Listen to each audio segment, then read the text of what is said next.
What happens when a rich boss mocks a poor printer in a casino? Don Ricardo said, "Read my mind and take my factory." He did not know a quiet stranger already told the truth. What Mateo said next made the whole room freeze in shock. The air in the Soler VIP lounge was very heavy. It smelled of expensive cigars and cold, heavy desperation. Don Ricardo laughed loud, his gold teeth gleaming bright. He wore a Patek Philippe watch worth millions of pesos. Across him stood Mateo, a man broken by many lies. His Barong Tagalog was already yellowed and frayed. "You want your life back, Mateo?" Ricardo sneered at him. He threw 500,000 pesos onto the green felt. The crowd of Manila's elite chuckled like hungry hyenas. "If you can read my mind, the factory is yours." Mateo's hands trembled, stained with old black printer ink. He looked at the rich man with hollow, tired eyes. The bet was a trap, just a cruel game. But then, a man in a simple white shirt arrived. He walked quietly past the bouncers like he belonged there. The room suddenly felt colder, yet it was strangely still. Ricardo's smile began to flicker like a dying light bulb. Have you ever felt the weight of a truth no one believes? 10 years ago, life was peaceful in Bulacan. Mateo was the heart of the Luzon press factory. He arrived at 5 in the morning every day. The air always smelled of fresh ink and paper. "Mateo, the offset machine needs your touch," Lito said. Mateo just smiled and wiped his greasy, stained hands. He knew every bolt and gear in that building. He believed that honest work was his silent prayer. He worked 14 hours under the hot tin roof.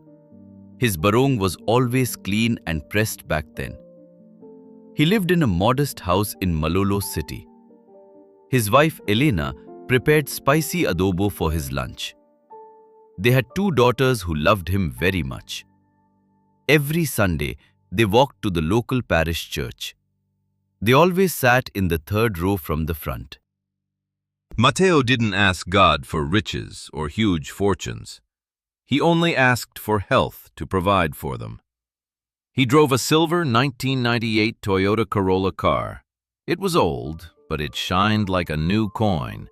He washed it every Saturday with a soft cloth. "This car will take our girls to school," he said. He believed that if you do right, life stays right. He never stole a single centavo from the factory payroll. He was a man of discipline and very deep peace. His hands were always stained with permanent black ink. To him, those stains were marks of an honest man. He trusted his boss like a member of his family. He thought his loyalty was a shield against any trouble. But big shadows were moving in the corporate offices. Please like this video if you believe God protects the humble. Subscribe to our channel to see the truth revealed. One afternoon, a man stood near his old Toyota car. He wore a simple white shirt and thin brown sandals. His face was weathered by the hot Philippine sun. "The ink on your hands is beautiful, Mateo," he said. His voice was calm and sounded like a familiar song. Mateo stopped scrubbing the car and looked at him. "It is just the mark of my trade, sir," Mateo said. The man touched the silver hood of the old car. "It is the mark of a faithful servant," the man said. Mateo felt a strange, cool peace in his tired chest. "I am Joshua," the man said, offering a small smile. He didn't look like a boss or a rich priest. He looked like someone who had walked many long miles. "Keep your heart clean, even if your hands are dark." Joshua turned and walked slowly down the dusty street. Mateo watched him go, feeling his heavy heart grow light. He didn't know his life was about to change forever. He didn't know the factory would soon be taken away. He just went inside his house and kissed his daughters. The stars were bright over the fields of central Luzon. Everything felt safe. But the great trial was very near. The ink on his fingers would soon become a curse. But for now, he was just a happy, honest father. The year 2022 changed everything for the press. The old owner died, and the sun seemed to dim. Don Ricardo bought the company with money from dark places. He spent his nights at the baccarat tables in Manila. He lost 7,200,000 pesos very quickly. The company accounts were empty and the board was angry. Ricardo needed a victim to save his own high reputation. He chose Mateo because Mateo was humble and very quiet. He has no power to fight us, Ricardo told his lawyers. The logs from October 14th were scrubbed from the files. A fake digital trail was woven like a spider's web. Mateo was called into the boardroom on a Tuesday morning. The air conditioner hummed like a cold, sharp blade. The hearing lasted only 15 minutes of pure lies. You stole 7 million pesos from our workers, Mateo. Ricardo shouted so the people in the hallway could hear. Mateo felt the blood drain from his honest, tired face. I only take my salary, sir, Mateo said with trembling lips. The computer says you are a liar, the lawyer shouted. You used your access to drain the provincial accounts. Mateo looked at the screen, but the numbers made no sense. He was fired immediately, with no pay and no dignity. The news spread through Bulacan like a fast mountain fire. Mateo the printer is a thief, the neighbors whispered. The legal battles began to eat his life like a cancer. Every peso he saved for 10 years was gone in weeks. He had to sell the girls' school shoes to buy rice. The silver Toyota was stowed away while his daughters cried. Mateo sat on the floor of his kitchen in total silence. He felt the cold shadow of a great, deep injustice. He walked to the factory gate one last time that night. He saw Joshua standing there in his simple white shirt. Joshua was holding a small piece of blue paper in his hand. The weight of a lie is heavy, isn't it? Joshua asked. Mateo wept, his head resting against the cold iron bars. They took my name, Joshua. They took my children's bread. Joshua reached out and touched Mateo's ink-stained shoulder. The ink is on your skin, but the gold is in your heart. Ricardo has the gold, but his soul is covered in soot. Do not let the anger turn your heart into a stone. Joshua's touch was warm, even in the cool evening rain. Wait for the day when the books are opened, Mateo. A secret kept in the dark will soon scream in the light. Joshua turned and vanished into the shadows of the street. Mateo breathed in the scent of rain and wet old pavement. He was a man with nothing left in his wooden pockets. But he felt a tiny spark of strength in his tired bones. He would not curse the God who saw his heavy tears. He would walk into the fire and wait for the truth. The long season of ash was just beginning to fall down. The world saw a thief, but heaven saw a faithful son. The fall of Mateo was very fast and very cruel. Elena cried when the bank took their small Bulacan house. She had to leave for Dubai to work as an OFW. She cried at the airport gate in Terminal 1. The distance between them became a tall, cold concrete wall. Mateo couldn't even look her in the eyes that day. I will send money for our girls, she whispered. Her voice sounded like a ghost's lonely, fading whisper. The children were sent to live with relatives in Pampanga. Mateo watched the old bus drive away in the rain. He was alone in a city that hated him. He moved to a tiny room in the heart of Quiapo.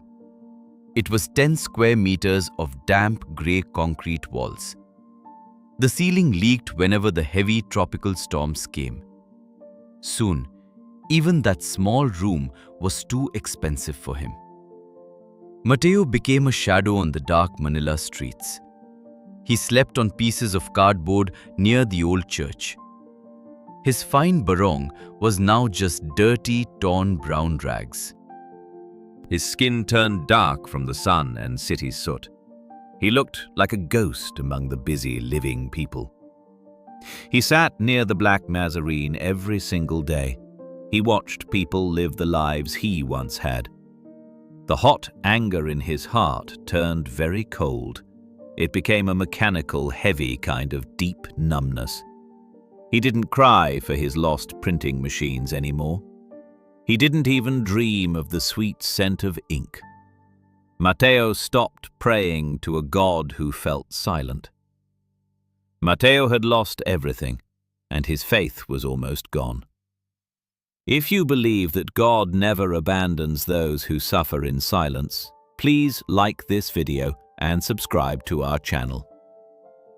Why talk to a sky that doesn't listen? He thought. He survived on 50 peso meals of cold rice and salt. He spoke to no one for many long, lonely weeks. Silence was his only friend in the crowded, loud city. The world was loud, but his soul was empty. He saw the rich cars driving to the big casinos. He saw the bright neon lights of the expensive hotels. Sometimes he saw Ricardo's face on a giant highway billboard. The man who stole his life was now very famous. Mateo felt nothing but a hollow, dry, biting ache. He was a man just waiting for the final end. His hands were no longer stained with black ink. They were just covered in the grey dust of Manila. He forgot the sound of his own daughter's happy laughter. He was a walking dead man in a bright city. He had no pride left to keep him standing tall. He was just a piece of trash on the pavement. The sun burned him and the rain soaked him through. But Mateo didn't feel the heat or the cold. He was waiting for a light that never came. He was waiting for a voice he had long forgotten. One rainy Tuesday, Mateo sat near a small carinderia. The smell of fried garlic and warm coffee filled the air. A man sat down on the wooden bench next to him. He wore a simple denim shirt and old brown sandals. He didn't look like a rich man or a preacher. "It is a cold afternoon for a hungry man," Joshua said. He pushed a cup of black coffee toward Mateo's hand. He also gave him a warm piece of local bread. "Drink this, Mateo. Your soul is very thirsty today." Mateo looked at the coffee, then at the man's face. "It is you again, from the factory gate," Mateo whispered. Joshua had eyes that saw through the dirty gray skin. "Let us talk about the blue ledger from June 2019. Mateo almost dropped the warm bread into the muddy puddle. No one knew about that hidden, secret blue ledger. "You hid it under the floorboards in the break room?" "You were afraid of what was written inside it. You thought your silence would protect your small, peaceful job. But silence without truth is just a very slow poison." Mateo remembered the day he saw the overcharging records. For 3 years, he watched Ricardo cheat small local businesses. He stayed quiet because he wanted his steady, safe paycheck. That was the moment he truly lost his own soul. He wasn't just a victim of a bad, greedy boss. He was a participant in the corruption of the factory. The realization hit him harder than the hunger ever did. Joshua's voice was soft, but cut like a sharp knife. Truth is a heavy stone, but it also builds houses. Go to the Solaire Casino tonight, my dear friend. Do not go there to ask for your stolen money. Do not go there to ask for your factory back. Go there and ask for the one hidden truth. They will never let a beggar inside those doors, Matteo said. Joshua smiled, and the rain seemed to stop for a second. The doors of the world open for the truth. Joshua stood up and fixed his simple denim shirt. The truth is already waiting for you in that room. He walked away into the pouring gray Manila rain. Matteo felt the coffee warming his cold, empty stomach.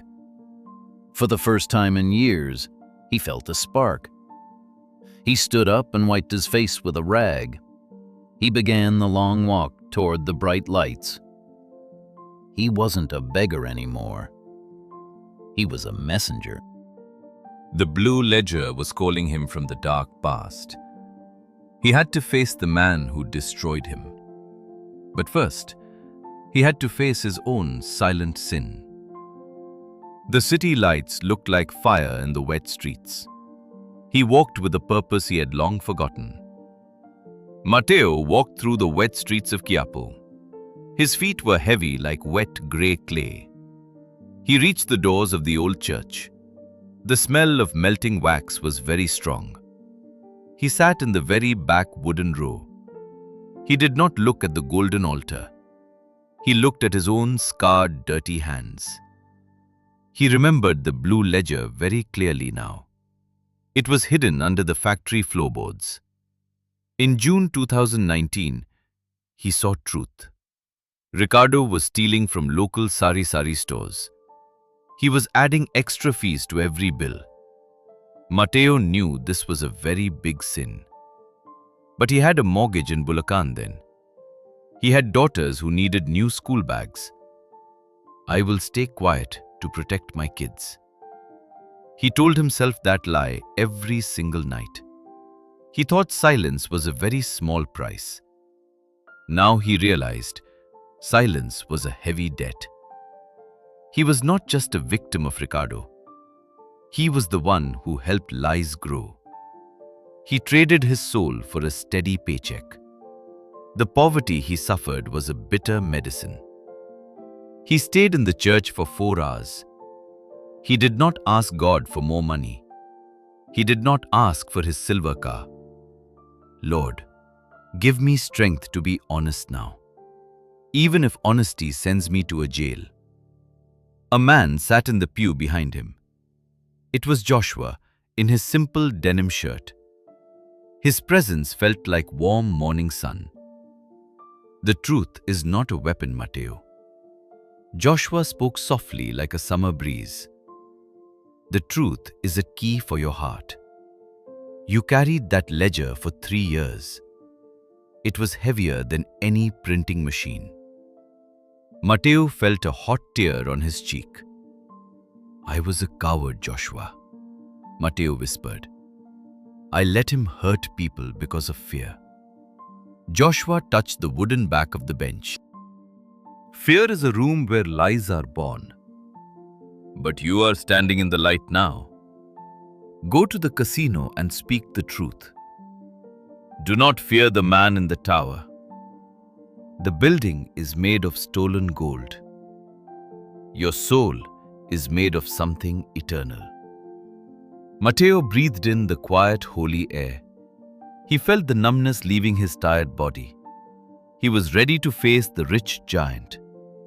He stood up and bowed his tired head. He walked out into the bright Manila lights. The city was loud, but his mind silent. He saw the Solaire Hotel far away. It looked like a mountain of glass gold. He began to walk toward the main gate. He did not look like a poor beggar. He looked like a man who found himself. The guards looked at his dirty rags. Wait, The moment of total reckoning is almost here.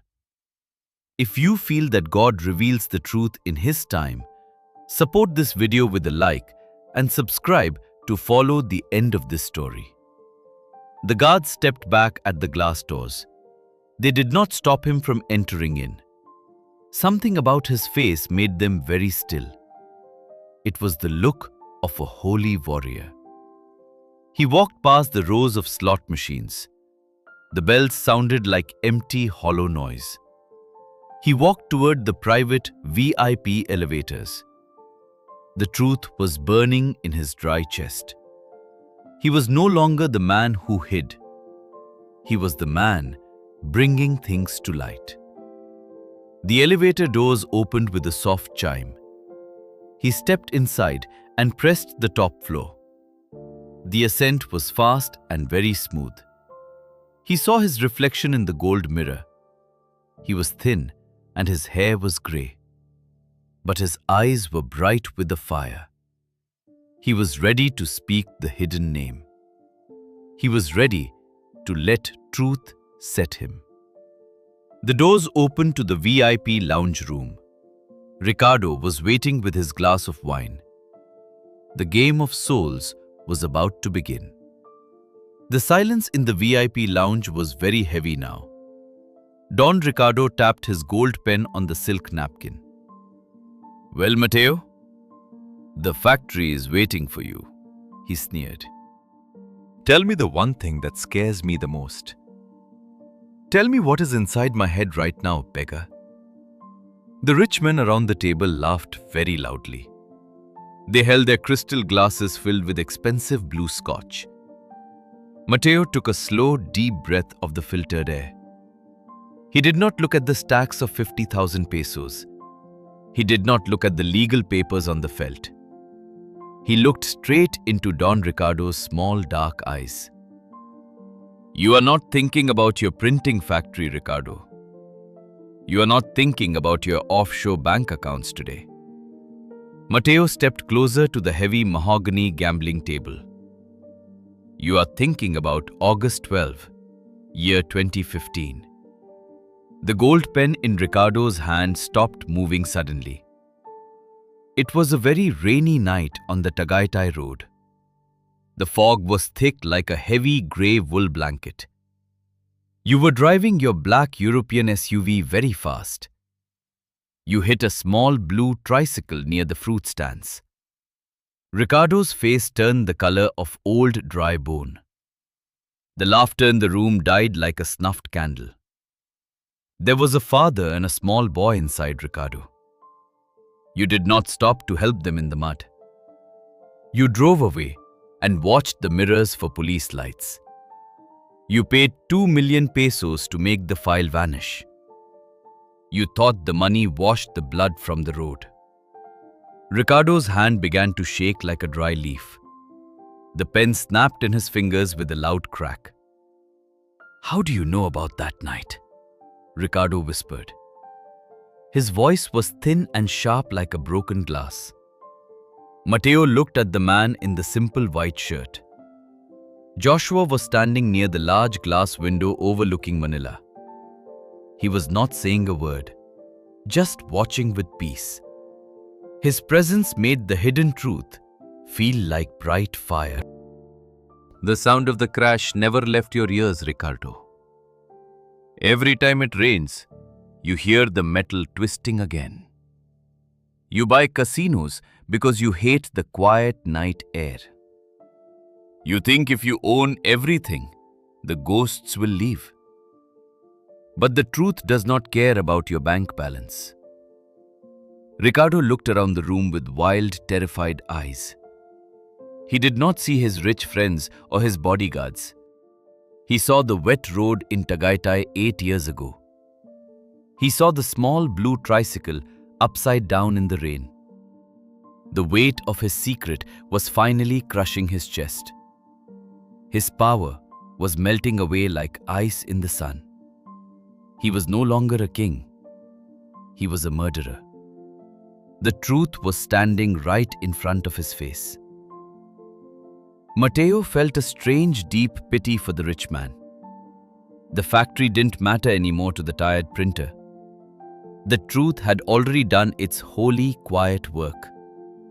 The giant had fallen without anyone lifting a single hand. Mateo did not pick up the snapping gold pen. He did not sign the napkin for the factory. I do not want your stolen kingdom, Ricardo. Mateo's voice was steady and very, very calm. Keep your factory and your heavy, dark secrets.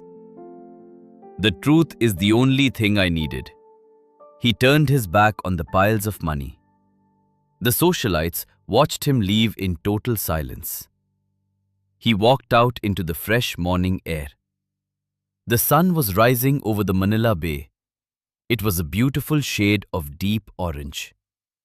Mateo went straight to the NBI headquarters office. He sat down before a young, serious investigator. I want to report a crime, Mateo said, and I want to confess my own part.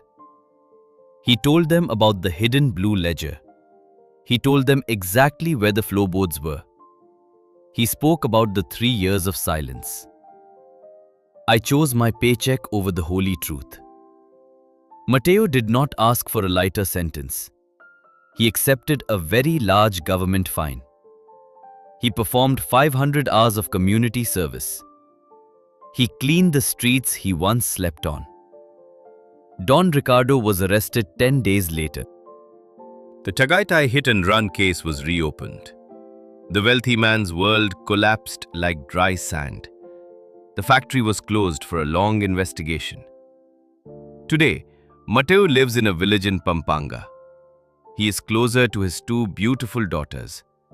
He works as a small-scale mechanical repairman. His workshop smells of oil and old iron. His hands are stained with grease every day. But these stains do not feel like a curse. He sends his hard-earned pesos to Dubai. Elena is coming home in 90 days now. They will build a small, honest life together. Mateo sleeps 8 hours every single night. He does not hear the sound of crashes. He does not fear the shadow of the law. He saw Joshua standing by a rice field. Joshua wore his simple white shirt and sandals. You traded a factory for a soul, Mateo. That is the best bargain a man makes. Joshua smiled and walked toward the green mountains. Mateo felt the warm sun on his weathered face. He is not a rich man in the world, but he is the richest man in his heart. True peace is found in the quiet decisions. God is not in the loud, gold miracles. God is in the truth that we speak. God is in the courage to be honest. If this story reminded you that God sees everything and acts in His own time, please support it with a like. Subscribe to our channel and write the word Veera in the comments if you also believe in God's justice.